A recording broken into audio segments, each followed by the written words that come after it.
زمین کی سینے پر ایک سلوٹ بھی باقی نہیں رہی تھی۔ دریا اور پہاڑ، کھائی اور ٹیلے، سمندر اور جنگل، غرض دھرتی کا ہر نشیب مٹ چکا اور ہر فراز ختم ہو چکا تھا۔ دور تک بس ایک چٹیل میدان تھا اور اوپر آگ اگلتا آسمان، مگر آج اس آسمان کا رنگ نیلا نہ تھا، لال انگارا تھا۔ یہ لالی سورج کی دہکتی آگ کے بجائے جہنم کے ان بھڑکتے شعلوں کا ایک اثر تھی جو کسی استھے کے مانند منہ کھولے وقفے وقفے سے آسمان کی طرف لپکتے اور سورج کو اپنی گرفت میں لینے کی کوشش کرتے۔ جہنمی شعلوں کی لپک کا یہ خوفناک منظر اور بھڑکتی آگ کے دہکنے کی آواز دلوں کو لرزا رہی تھی۔ لرزتے ہوئے یہ دل مجرموں کے دل تھے، یہ غافلوں، متکبروں، ظالموں، قاتلوں اور سرکشوں کے دل تھے، یہ زمین کے فرعونوں اور جباروں کے دل تھے، یہ اپنے دور کے خداؤں اور زمانے کے ناخداؤں کے دل تھے، یہ دل ان لوگوں کے تھے جو گزری ہوئی دنیا میں ایسے جیے جیسے انہیں مرنا نہ تھا، مگر جب مرے تو ایسے ہو گئے گویا کبھی دھرتی پر بسے ہی نہ تھے۔ یہ خدا کی بادشاہی میں خدا کو نظر انداز کر کے جینے والوں کے دل تھے، یہ مخلوق خدا پر اپنی خدائی قائم کرنے والوں کے دل تھے، یہ انسانوں کے درد اور خدا کی یاد سے خالی دل تھے۔ سو آج وہ دن شروع ہو گیا جب ان غافل دلوں کو جہنم کے بھڑکتے شعلوں اور ختم نہ ہونے والے عذابوں کی غذا بن جانا تھا۔ وہ عذاب جو اپنی بھوک مٹانے کے لیے پتھروں اور ان پتھر دلوں کے منتظر تھے۔ آج ان عذابوں کا یوم العید تھا کہ ان کی ازلی بھوک مٹنے والی تھی۔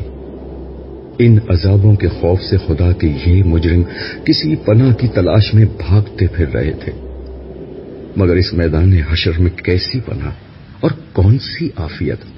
ہر جگہ آفت، مصیبت اور سختی تھی، اور ان پتھر دل مجرموں کی ختم نہ ہونے والی بدبختی تھی۔ خبر نہیں اس حال میں کتنے برس، کتنی صدیاں گزر چکی ہیں۔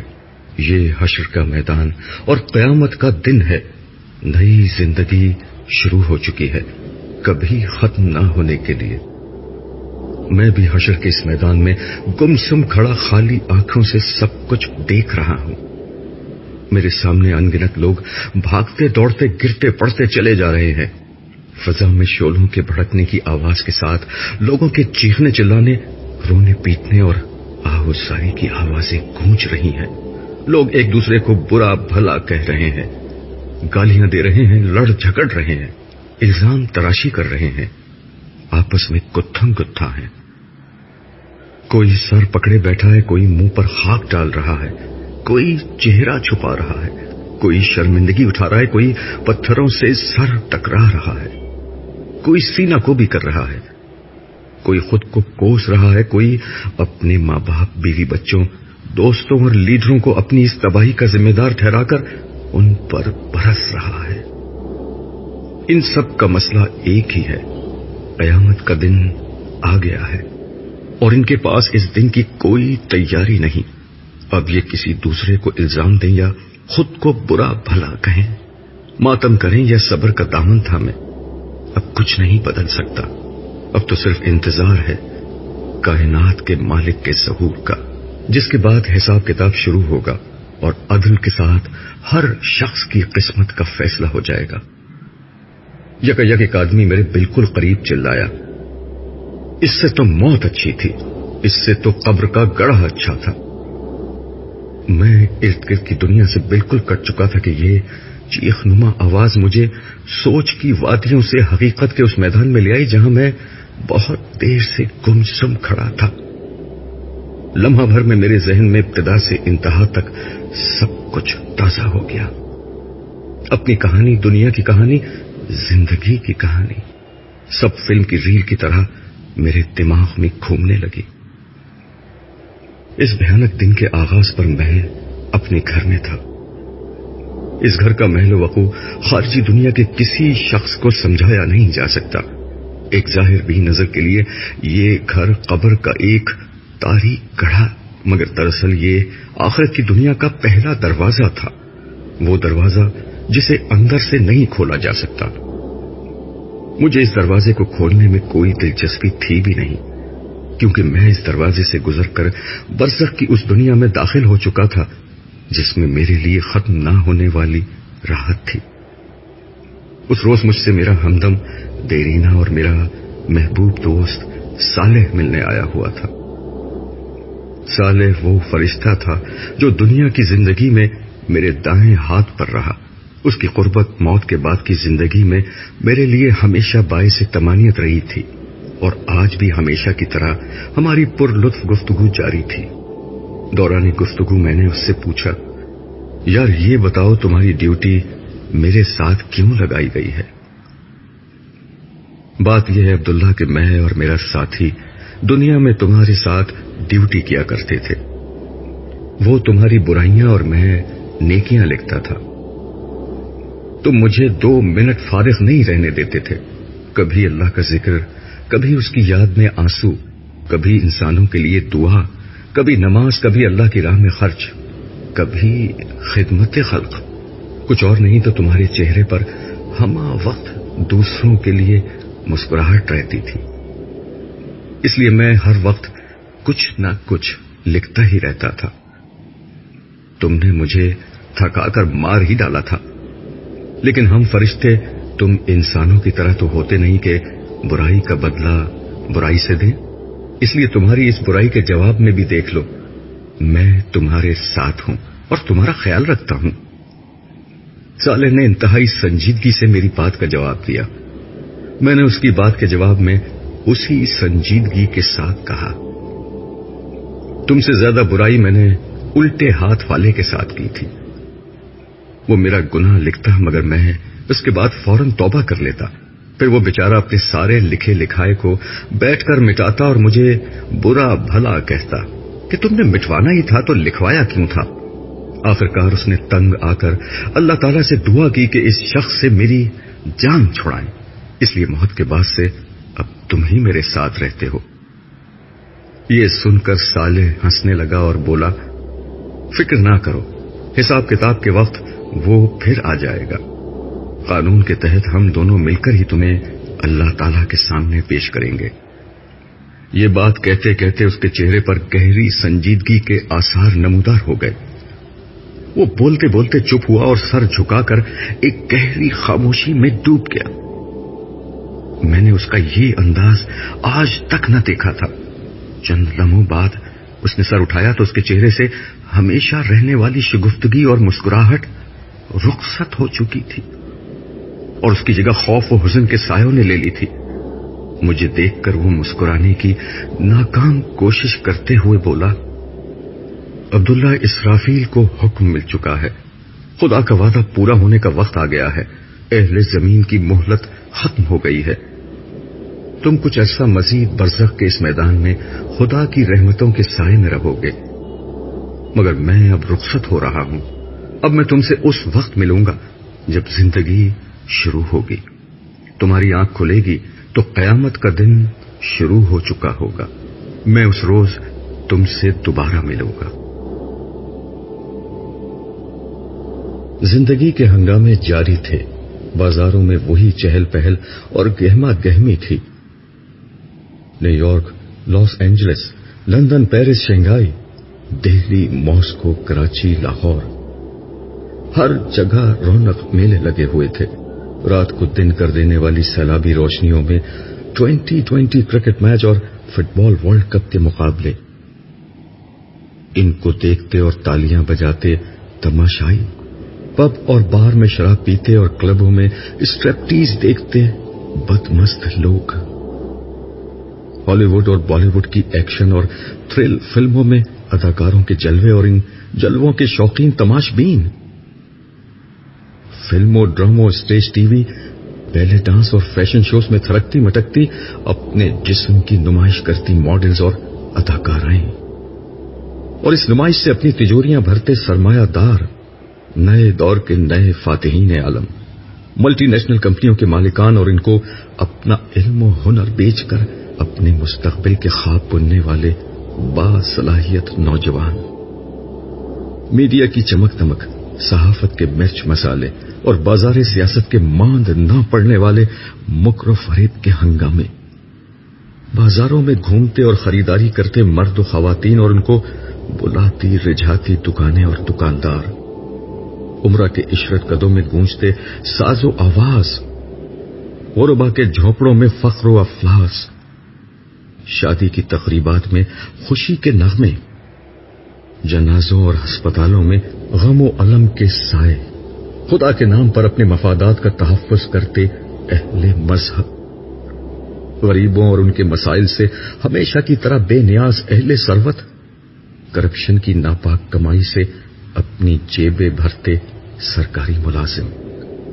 اور ملاوٹ و ذخیرہ اندوزی سے اپنی تجوریاں بھرتے حرام خور تاجر، عوام کا استحصال کرتے اہل اقتدار اور دنیا پر اپنا غلبہ قائم رکھنے کے منصوبے بناتی سپر پاورز، سب اپنے اپنے مشغلوں اور کاموں میں مگن تھے۔ اہل زمین جو ہمیشہ سے کرتے آئے تھے وہی کر رہے تھے، ظلم و فساد کی داستانیں، دھوکہ و فریب کی کہانیاں، حرص و ہوس کی دوڑ، غفلت اور سرکشی کے رویے، خدا اور آخرت فراموشی، سیاسی ہنگامے، معاشی جد و جہد، مذہبی جھگڑے، طبقاتی کشمکش، ہر چیز ہمیشہ کی طرح جاری تھی۔ پیغمبر تو صدیوں پہلے آنے بند ہو گئے تھے، ایگریکلچرل ایج انڈسٹریل ایج سے بدلی اور انڈسٹریل ایج انفارمیشن ایج سے، مگر انسانی رویے نہیں بدلے، ان کے غم بھی نہیں بدلے، وہی کاروبار اور روزگار کی پریشانیاں، وہی عشق و محبت کی ناکامیاں، وہی موت اور بیماری کے مسائل۔ اس وقت بھی انسانوں کے ہاں ہر غم تھا سوائے غم آخرت کے، ہر خوف تھا سوائے خوف خدا کے۔ آسمان کی آنکھ یہ دیکھ رہی تھی کہ خدا کی زمین کو ظلم و فساد سے بھر دینے والا انسان اب دھرتی کا ناقابل برداشت بوجھ بن گیا ہے، تو انسان کو بار بار ہلایا گیا، نبی و آخر زمان کی پیش گوئیاں پوری ہونے لگی۔ ننگے پاؤں بکریاں چرانے والے عربوں نے دنیا کی بلند ترین عمارتیں بنا لی، مگر انسانیت ہوش میں نہیں آئی۔ نوح کے تیسرے بیٹے یافس کی اولاد یعنی یاجوج و ماجوج کی نسل دنیا کے پھاٹکوں کی مالک بن گئی۔ عظمت کی ہر بلندی سے یہی یاجوج و ماجوج ساکنان دنیا پر یلغار کرنے لگے۔ برطانیہ، روس، امریکہ اور چین ایک کے بعد ایک دنیا کے اقتدار کی مسند پر فائز ہوتے گئے۔ آسمانی صحیفوں کی تمام پیشگوئیاں پوری ہو گئیں، مگر انسانیت پھر بھی ہوش میں نہ آئی۔ سونامی آئے، سیلاب آئے، زلزلے آئے، مگر انسانیت غفلت سے نہ نکلی۔ خدا نے انفارمیشن ایج پیدا کر دی، اس کے اجمی بندوں نے نبی عربی کے پیغام کو اٹھایا اور انسانیت پر حجت تمام کر دی، مگر انسانیت پھر بھی نہ سنبھلی۔ قیامت سے قبل قیامت کی منظر کشی آخری درجے میں کر کے انسانیت کو جھنجھوڑ دیا گیا، مگر لوگوں کے رویے میں کوئی تبدیلی نہ آئی۔ سو جسے آخر کار آنا تھا وہ آ گئی۔ اسرافیل نے خدا کا حکم سنا اور سور ہاتھ میں اٹھا لیا۔ دیکھتے ہی دیکھتے قیامت آ گئی، سورج کی بساط لپیٹ دی گئی، تارے بے نور ہونے لگے، ہمالیہ جیسے پہاڑ ہوا میں روئی کی مانند اڑنے لگے، کوہسار ریگزار بن گئے، سمندروں نے پہاڑ جتنی اونچی لہریں اٹھانا شروع کر دیں، میدان سمندر بن گئے، زمین نے اپنے آتش فشاں باہر اکھل دیے، وادیوں میں آگ کے دریا بہنے لگے، دھرتی نے اپنے سارے زلزلے باہر نکال پھینکے، زمین الٹ پلٹ ہو گئی، شہر کھنڈروں میں بدلنے لگے، عمارتیں خاک ہونے لگیں، آبادیاں قبرستانوں کا منظر پیش کرنے لگی۔ کمزور انسان کی بھلا حیثیت ہی کیا تھی؟ وہ جو کچھ دیر قبل نئے گھر کی تعمیر کے منصوبے بنا رہے تھے، نئی دکان اور نئے کاروبار کی منصوبہ بندی کر رہے تھے، شادی اور نکاح کی امیدیں باندھ رہے تھے، نئی کار اور نئے کپڑوں کی خریداری کر رہے تھے، اولاد کے مستقبل کی پلاننگ میں مصروف تھے. اپنے تمام ارادے اور سارے عزائم بھول گئے. مائیں دودھ پیتے بچوں کو چھوڑ کر بھاگی. حاملہ عورتوں کے حمل گر گئے. طاقتور کمزوروں کو کچلتے اور نوجوان بوڑھوں کو چھوڑتے بھاگنے لگے. سونا چاندی سرے راہ پڑے ہیں، نوٹ ہوا میں اڑ رہے ہیں، قیمتی سامان بکھرا ہوا ہے، مگر کوئی لینے والا، سمیٹنے والا نہیں. گھر، کاروبار، رشتہ دار، ناتا و اسباب سب غیر اہم ہو چکے ہیں. ہر نفس صرف اپنی فکر میں ہے. آج انسان سب کو بھول گیا ہے، صرف ایک خدا کو پکار رہا ہے، مگر کوئی جواب نہیں آتا. دہریے اور ملحد بھی نام خدائی کی دہائی دے رہے ہیں، مگر کوئی جائے عافیت نظر نہیں آتی. بربادی کے سائے پیچھا نہیں چھوڑ رہے. موت ہر جگہ تعاقب کر رہی ہے. مصیبت نے ہر طرف سے گھیر لیا ہے. آخرکار زندگی موت سے شکست کھا گئی. زندگی ختم ہو گئی، مگر اس لیے کہ زندگی کو اب شروع ہونا تھا. ہوا کی تیز سرسراہٹ کی آواز میرے کانوں میں آنے لگی. بارش کی کچھ بوندیں میرے چہرے پر گریں. مجھے ہوش آنے لگا. میں بہت دیر تک اٹھنے کی کوشش کرتا رہا، مگر میرے حواس مکمل طور پر بیدار نہ ہو سکے. کافی دیر میں اسی حال میں رہا. اچانک میرے کانوں میں ایک مانوس آواز آئی، عبداللہ اٹھو، جلدی کرو. یہ میرے ہمدم دیرینہ، میرے یار غار صالح کی آواز تھی. اس کی آواز نے مجھ پر جادو کر دیا اور میں ایک دم سے اٹھ کھڑا ہوا. میں کہاں ہوں؟ یہ میرا پہلا اور بے ساختہ سوال تھا. تم بھول گئے میں نے تم سے کیا کہا تھا. قیامت کا دن شروع ہو گیا ہے. اسرافیل دوسرا سور پھونک رہے ہیں. اس وقت اس کی صدا بہت ہلکی ہے. ابھی اس کی آواز سے صرف وہ لوگ اٹھ رہے ہیں جو پچھلی زندگی میں خدا کے فرما برداروں میں سے تھے. اس نے میرا کندھا تھپکتے ہوئے کہا. اور باقی لوگ؟ میں نے اس کی بات کاٹ کر کہا. تھوڑی ہی دیر میں اسرافیل کی آواز بلند ہوتی چلی جائے گی اور اس میں سختی آ جائے گی. پھر یہ آواز ایک دھماکے میں بدل جائے گی. اس وقت باقی سب لوگ بھی اٹھ جائیں گے، مگر وہ اٹھنا بہت مصیبت اور تکلیف کا اٹھنا ہوگا. ہمیں اس سے پہلے ہی یہاں سے چلے جانا ہے. اس نے تیزی سے جواب دیا. مگر کہاں؟ یہ سوال میری آنکھوں سے جھلکا ہی تھا کہ صالح نے اسے پڑھ لیا. تم خوش نصیب ہو عبداللہ، ہم عرش کی طرف جا رہے ہیں. وہ تیزی سے قدم اٹھاتا ہوا بولا.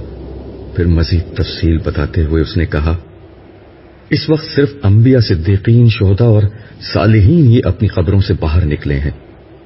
یہ وہ لوگ ہیں جن کی کامیابی کا فیصلہ دنیا ہی میں ہو گیا تھا. یہ وہ لوگ ہیں جنہوں نے خدا کو بن دیکھے مان لیا تھا، اسے چھوئے بغیر پا لیا تھا، اور اس کی صدا اس وقت سن لی جب کان اس کی آواز سننے سے قاصر تھے. یہ لوگ اس کے رسولوں پر ایمان لائے اور ان کی نصرت اور اطاعت کا حق ادا کر دیا. ان کی وفاداری اپنی مذہبی شخصیات، اپنے لیڈروں، اپنے فرقے کے اکابرین اور اپنے باپ دادا کے عقائد اور تعصبات سے نہ تھی، بلکہ صرف اور صرف خدا اور اس کے رسولوں سے تھی. انہوں نے خدا پرستی کے لیے ہر دکھ جھیلا، ہر طعنہ سنا، ہر سختی برداشت کی. اعلیٰ اخلاق اور بلند کردار کو اپنی زندگی بنایا.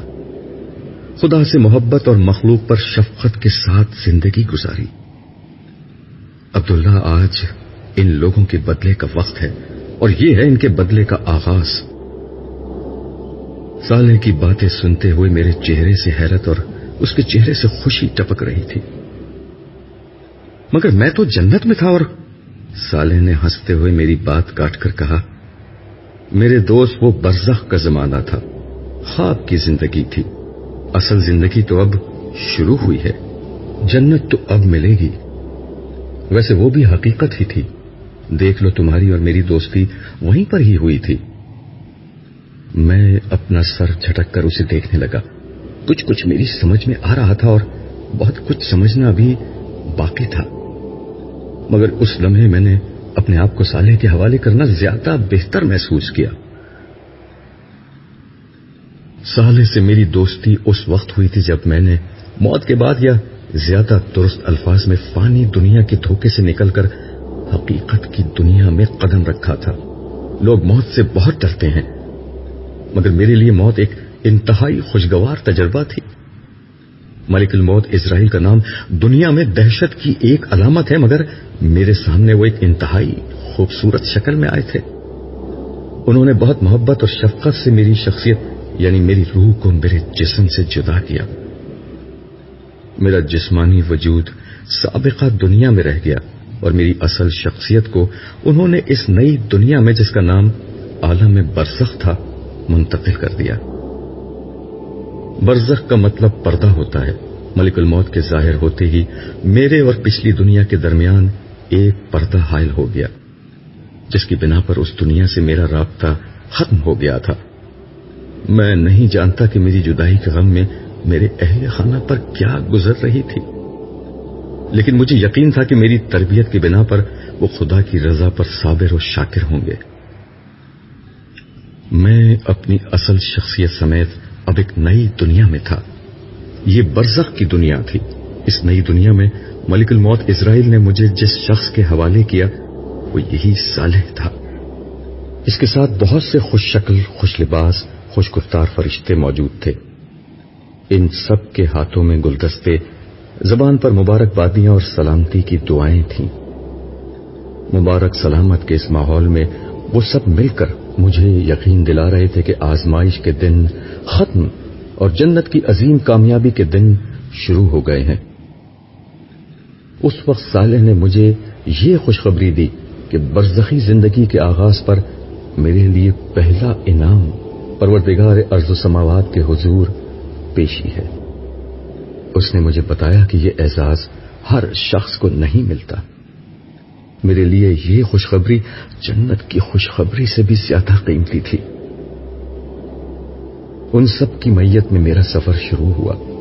یہ نئی دنیا تھی جہاں فاصلے، مقامات، زمان اور مکان یعنی ٹائم اور اسپیس کے معنی اس طرح بدل گئے تھے کہ وہ الفاظ کے کسی جامع میں بیان نہیں ہو سکتے۔ میں مستی و سرشاری کے عالم میں یہ سفر طے کر رہا تھا کہ ایک جگہ ہم روک دیے گئے۔ اعلان ہوا کہ زمین کے فرشتوں کی حد آ گئی ہے، سب یہاں رک جائیں۔ صرف صالح کو میرے ساتھ آگے بڑھنے کی اجازت ملی۔ عالم سماوات کا سفر شروع ہوا۔ جلد ہی ہم ایک اور جگہ پہنچ کر رک گئے۔ یہاں جبریل امین خاص طور پر میرے استقبال کے لیے آئے تھے۔ مجھے دیکھ کر وہ کہنے لگے، عبداللہ تم مجھ سے پہلی دفعہ مل رہے ہو، مگر میں تم سے پہلے بھی کئی دفعہ مل چکا ہوں۔ پھر ہولے سے میرا کندھا تھپ تھپاتے ہوئے بولے، آقا کے حکم پر کئی دفعہ میں نے تمہاری مدد کی تھی، مگر ظاہر ہے تم اس وقت یہ نہیں جانتے تھے۔ آقا کے لفظ سے میرے چہرے پر ایک روشنی پھوٹی جسے جبریل کے نورانی وجود نے الفاظ میں ڈھلنے سے قبل ہی پڑھ لیا اور کہا، آؤ چلو میں تمہیں تمہارے انداتا سے ملاتا ہوں۔ نبیوں کے علاوہ یہ اعزاز بہت کم انسانوں کو حاصل ہوتا ہے کہ وہ اس طرح بارگاہ اہدیت میں پیش کیے جائیں۔ تم واقعی بہت خوش نصیب ہو۔ ہم آگے بڑھے تو میرے ذہن میں ایک سوال پیدا ہوا جس کا پوچھ لینا ہی مناسب خیال کرتے ہوئے میں نے جبریل علیہ السلام سے عرض کیا، کیا ہم سدرۃ المنتہا کی طرف جا رہے ہیں؟ نہیں، جبریل امین نے جواب دیا۔ پھر مزید وضاحت کرتے ہوئے کہا، تمہارے ذہن میں غالباً معراج والی بات ہے، وہ انبیاء کا راستہ ہے۔ انبیاء کی حضوری کے مقامات بہت اعلیٰ ہوتے ہیں، پھر انہیں مشاہدات بھی کرائے جاتے ہیں۔ تمہارا راستہ بالکل الگ ہے۔ تمہیں صرف بارگاہ الوہیت میں سجدے کا اعزاز بخشنے کے لیے بلایا گیا ہے، اور غالباً تمہاری وجہ سے صالح کو بھی یہاں تک آنے کی اجازت ملی ہے۔ اس لمحے میں نے صالح کو دیکھا جس کا چہرہ خوشی سے دمک رہا تھا۔ جبریل امین نے گفتگو کا سلسلہ جاری رکھتے ہوئے کہا، خدا کی ہستی لامحدود ہے، اس کے مقامات بھی لامحدود ہیں۔ تمہاری دنیا میں ان مقامات کا کوئی اندازہ نہیں کیا جا سکتا۔ جو کچھ تم دنیا میں جانتے تھے وہ بہت محدود اور کم تھا۔ آج مرنے کے بعد تمہاری آنکھیں کھلی ہیں اب تم وہ دنیا دیکھ رہے ہو جس کے کمالات کی کوئی حد نہیں۔ میں جو کچھ دیکھ رہا تھا وہ واقعی جبریل امین کی سچائی کا ثبوت تھا۔ میں نے دل میں سوچا کہ اللہ کا شکر ہے کہ میں کفر و نافرمانی کے حال میں نہیں مرا، مگر نہ آنکھیں تو اس وقت بھی کھلتی مگر جو کچھ دیکھنے کو ملتا وہ بہت زیادہ برا اور بھیانک ہوتا۔ جبریل امین کی معیت میں ہم مختلف مراحل طے کرتے ہوئے حاملین عرش کے قریب پہنچے۔ یہاں نور، رنگ اور روشنی کا ایک ایسا حسین اور لطیف امتزاج چھایا ہوا تھا جو بہن کی گرفت سے باہر تھا۔ حاملین عرش کے سر جھکے ہوئے تھے، چہرے پر خشیت کا اثر اور تمانیت کا نور پھیلا ہوا تھا۔ جبریل امین نے بتایا، پروردگار کی بارگاہ کا ہر حکم انہی فرشتوں کی وساطت سے نیچے جاتا اور نیچے والوں کا ہر فعل انہی کے ذریعے سے عالم کے پروردگار کے حضور پیش کیا جاتا ہے۔ میں قرب الہی کے اس مقام کو رشک بھری نظروں سے دیکھ رہا تھا۔ انہوں نے بھی نظر اٹھا کر مجھے دیکھا اور لمحہ بھر کے لیے ان کے چہروں پر مسکراہٹ آئی۔ میرا حوصلہ بڑھا، میرے روئیں روئیں سے اس ہستی کی حمد و ثنا بلند ہونے لگی جس سے ملنے کی خواہش میں ساری زندگی گزار دی تھی۔ پھر چلتے چلتے مجھ پر نہ جانے کیوں لرزہ طاری ہونے لگا۔ خدا سے ملنے کی شدید ترین خواہش پر اس کی عظمت کا احساس غالب آ گیا۔ اس لمحے مجھ پر اتنا شدید روب طاری ہوا کہ میں گھبرا کر واپس پیچھے ہٹنے لگا۔ اگرچہ عرش ابھی بہت دور تھا مگر صاحب عرش کی عظمت کے احساس سے میری ہمت ٹوٹ گئی۔ مجھے لگا کہ اس لمحے میرا وجود کرچی کرچی ہو کر فضا میں بکھر جائے گا۔ شاید یہی ہوتا، مگر ایسے میں میرے کانوں میں جبریل امین کی آواز آئی، یہیں سجدے میں گر جاؤ۔ اس مقام سے آگے صرف انبیاء کرام جاتے ہیں۔ میں اور صالح دونوں سجدے میں چلے گئے۔ جسے بن دیکھے سجدہ کیا تھا، آج پہلی دفعہ اسے دیکھ کر سجدہ کیا تھا۔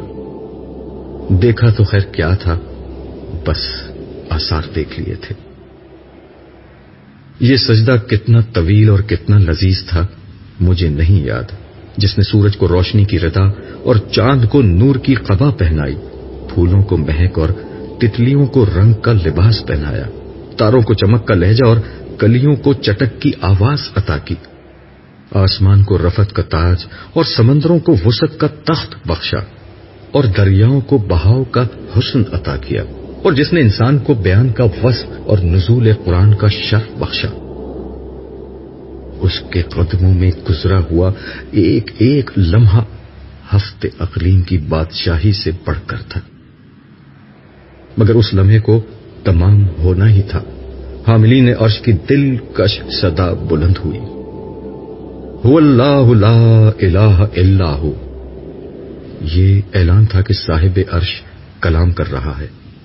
آواز آئی، میں اللہ ہوں، میرے سوا کوئی معبود نہیں۔ ہر سر سے لذیذ تر اس صدا میں وہ سحر تھا کہ میرا وجود سراپا گوش ہو گیا، میرا پورا جسم اور اس کی ہر قوت کانوں اور سماعت میں سمٹ آئی۔ میں مزید کچھ سننے کا منتظر تھا مگر گفتگو میں ایک وقفہ آ گیا تھا۔ مجھے احساس ہوا کہ شاید اب مجھے کچھ کہنا چاہیے۔ جو پہلی بات میری زبان پر آئی وہ یہ تھی، مالک، زندگی میں یہی ایک حقیقت تو جانی ہے۔ میری یہ بات میرے اپنے کان بمشکل سن سکے تھے مگر حاضر و غائب کے جاننے والے اور دلوں کے بھید پا لینے والے تک وہ بات پہنچ گئی تھی۔ جواب ملا، مگر یہ بات جاننے والا ہر شخص یہاں تک نہیں آتا۔ جانتے ہو عبداللہ تم یہاں تک کیسے آ گئے؟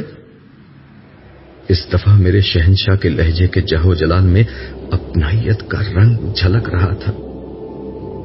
اس لیے کہ تمہاری زندگی کا مقصد لوگوں کو میرے بارے میں بتانا تھا، میری ملاقات سے خبردار کرنا تھا۔ تم نے میری یاد کو، میرے کام کو اپنی زندگی بنا لیا، یہ اس کا بدلہ ہے۔ آسمان اور زمین کے مالک کی گفتگو اور آواز سنتے رہنا میری زندگی کی شدید ترین خواہش بن چکی تھی، مگر ایک دفعہ پھر مالک الملک اپنی بات کہنے کے بعد ٹھہر گئے. مجھے محسوس ہوا کہ میرا رب مجھے بولنے کا موقع دے رہا ہے. میں نے عرض کیا, کیا میں آپ کے پاس یہاں رک سکتا ہوں؟ مجھ سے کوئی دور نہیں ہوتا, نہ میں کسی سے دور ہوتا ہوں. میرا ہر بندہ اور میری ہر بندی جو میری یاد میں جیے وہ میرے پاس رہتا ہے. اور کچھ؟ آخری بات سے مجھے اندازہ ہوا کہ ملاقات کا وقت ختم ہو رہا ہے. میں نے عرض کیا, میرے لیے کیا حکم ہے؟ حکم کا وقت گزر گیا. اب تو تمہیں حکمران بنانے کا وقت آ رہا ہے. فی الحال تم واپس جاؤ, زندگی ابھی شروع نہیں ہوئی. میں نے چلتے چلتے عرض کی, آپ قیامت کے دن مجھے بھولیں گے تو نہیں؟ میں نے اس دن کی وحشت اور آگ کی ناراضی کا بہت ذکر سن رکھا ہے. فضا میں ایک حسین تبسم بکھر گیا. کھنکتے ہوئے لہجے میں صدا آئی, بھولنے کا عارضہ تم انسانوں کو ہوتا ہے. بادشاہوں کا بادشاہ, تمہارا مالک, تمہارا رب کچھ نہیں بھولتا. رہا میرا غصہ تو وہ میری رحمت پر کبھی غالب نہیں آتا. تم نے تو زندگی بھر مجھے امید اور خوف کے ساتھ یاد رکھا ہے. میں بھی تمہیں درگزر اور رحمت کے ساتھ یاد رکھوں گا. لیکن ایک لمحے کے شاہانہ توقف کے بعد ارشاد ہوا, تمہاری تسلی کے لیے میں صالح کو تمہارے ساتھ کر رہا ہوں. یہ ہر ضرورت کے موقع پر تمہارا خیال رکھے گا. یہ تھی میری اور صالح کی پہلی ملاقات کی رویداد اور اس کے ساتھ میرے رہنے کی اصل وجہ. عالم برزخ میں میری زندگی جسم کے بغیر تھی. اس میں میرے احساسات, جذبات, تجربات اور مشاہدات کی کیفیت ویسی ہی تھی جیسی خواب میں ہوتی ہے, یعنی غیر مادی مگر شعور سے بھرپور زندگی, جس میں مجھے ان نعمتوں کا مکمل احساس رہتا جو جنت میں مجھے ملنے والی تھیں. صالح میری خواہش پر وقفے وقفے سے مجھ سے ملنے آتا رہا. ہر دفعہ وہ مجھے نت نئی چیزوں کے بارے میں بتاتا رہتا اور میرے ہر سوال کا جواب دیتا. آہستہ آہستہ ہماری دوستی بڑھتی گئی. پھر آخری ملاقات میں اس نے مجھے بتایا تھا کہ زندگی شروع ہونے جا رہی ہے اور اب میں اس کے ساتھ میدان حشر کو تیزی کے ساتھ عبور کرتا ہوا عرش کی طرف بڑھ رہا تھا. چلتے چلتے میں نے ارد گرد دیکھا تو تا حد نظر ایک ہموار میدان نظر آیا. ماحول کچھ ایسا ہو رہا تھا جیسے فجر کی نماز کے بعد اور سورج نکلنے سے قبل کا ہوتا ہے, یعنی ہلکا ہلکا اجالا ہر طرف پھیلا ہوا تھا. اس وقت اس میدان میں کم ہی لوگ نظر آ رہے تھے, مگر جو تھے ان سب کی منزل ایک ہی تھی. میرے دل میں سوال پیدا ہوا کہ ان میں سے کوئی نبی یا رسول بھی ہے. میں نے صالح کو دیکھا, اسے معلوم تھا میں کیا پوچھ رہا ہوں. کہنے لگا, وہ سب کے سب پہلے ہی اٹھ چکے ہیں, ہم انہی کے پاس جا رہے ہیں. کیا ان سے ملاقات کا موقع ملے گا؟ میں نے بچوں کی طرح اشتیاق سے پوچھا. وہ چلتے چلتے رکا اور دھیرے سے بولا, اب انہی کے ساتھ زندگی گزرے گی. عبداللہ, تم ابھی تک نہیں سمجھ پائے کہ کیا ہو رہا ہے. آزمائش ختم ہو چکی ہے, دھوکہ ختم ہو گیا ہے. اب زندگی شروع ہو رہی ہے جس میں اچھے لوگ اچھے لوگوں کے ساتھ رہیں گے اور برے لوگ ہمیشہ برے لوگوں کے ساتھ رہیں گے. اصل میں بات یہ تھی کہ میں ابھی تک شوق سے نہیں نکل سکا تھا. دراصل ابھی تک نئی دنیا کا سارا تعارف عالم برزخ میں ہوا تھا. وہ ایک نوعیت کی روحانی دنیا تھی, مگر یہاں حشر میں تو سب کچھ مادی دنیا جیسا تھا. میرے ہاتھ پاؤں, احساسات, زمین آسمان, ہر چیز وہی تھی جس کا میں پچھلی دنیا میں عادی تھا. وہاں میرا گھر تھا, گھر والے تھے, میرا محلہ, میرا علاقہ, میری قوم. یہ سب سوچتے سوچتے میرے ذہن میں ایک دھماکہ ہوا. میں نے رک کر صالح کو دونوں ہاتھوں سے پکڑ لیا. میرے گھر والے کہاں ہیں؟ میرے رشتہ دار, احباب سب کہاں ہیں؟ ان کے ساتھ کیا ہوگا؟ وہ نظر کیوں نہیں آ رہے؟ صالح نے مجھ سے نظریں چرا کر کہا, جن سوالوں کا جواب مجھے نہیں معلوم وہ مجھ سے مت پوچھو. آج ہر شخص تنہا ہے, کوئی کسی کے کام نہیں آ سکتا. اگر ان کے اعمال اچھے ہیں تو یقین رکھو وہ تم سے آ ملیں گے, ان کے ساتھ کوئی زیادتی نہیں ہوگی. اور اگر ایسا نہ ہوا تو صالح جملہ نامکمل چھوڑ کر خاموش ہو گیا. اس کی بات سن کر میرا چہرہ بھی بجھ گیا.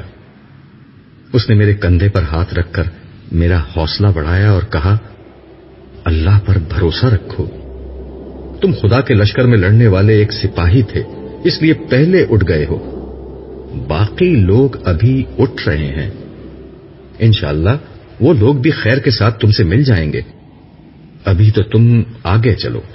اس کی تسلی سے مجھے کچھ حوصلہ ہوا اور میں سبک رفتاری سے اس کے ساتھ چلنے لگا.